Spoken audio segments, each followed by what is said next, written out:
गेल हँ एक छौकी लड़ि कऽ बुझलहुँ ने कैले पैसा मंगैया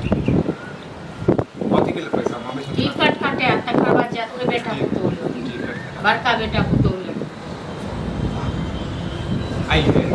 ओकरा लग कथी करे देतै एको बार पूछबो करै छै हम बिना गेले की करे जाब अच्छा पुरिये में प्राण य मरि जाब हमर बेटा पुतोह को देखब एतऽ छलै तखन तऽ केहन बेटा पुतोह एकर दुख ने फेकै छै देख त्या ने बेटा पुतोह वाला भेलै जे जते करे छै तकरा जे छै तते आदमी तकलीफ दै छै एको बाजी आइ तक जे छै 500 रुपया भेजने होय हालो समाचार पूछने होय जे हमर बाप केहन ये हैं है ना बेटा सब मतलब अथी कऽ लेलखिन बेटा सब कोनो मतलब नहि छै बाप के लिए 6 महीना पहले से आल रहे सासुर चलि गेलै लेकिन एतऽ नहि एलै एको बाजी बाप के देखऽ नहि एलै हाँ तो हमरा से नहीं लड़ाई झगड़ा बर्दाश्त है बुझलो ना बहुते बर्दाश्त केलहुँ तो दिलिए पैसा हम कतऽ से पैसा देबै यौ हमरा अपना संग पैसे नहीं है ठीक है हाँ अपना संग हमरा 1 रुपया ले हम मरैत रहै छी हम कतऽ से देबै तऽ कहलक हाँ जे जाइ छी कर्जा उठा कऽ तकर बाद जायब हाँ तो कर्जा उठा के जे जाइ छै अबै छै तऽ बात करै छियै तो हम नहि देबै कर्जा वाला के हाँ तो से कहि देबै बुझलो ना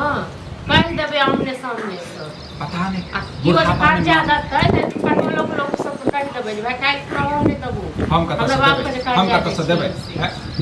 हमरा लेकिन कुछ के नहीं रहै छै एतेक दवाई सब एतेक रुपया खर्च भेलै जेना तेना कऽ अथी भेलै से दिन ई बुढ़बा बिसरि गेली अखन बड़ बेटा पुतोह वाला भेलै हाँ तो ठीक है एते ने धन बात करै छी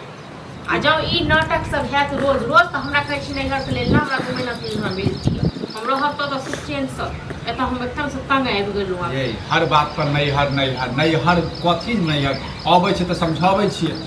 अहाँ केहन समझेबै ने से बुझै छी बुझलहुँ ने कथी करबै कपार फोड़ देबै कहै छी कपार फोड़ देल नहि कहै अबै छै तऽ कहै छै जा के सब जा आ तऽ नहि अभी है तखन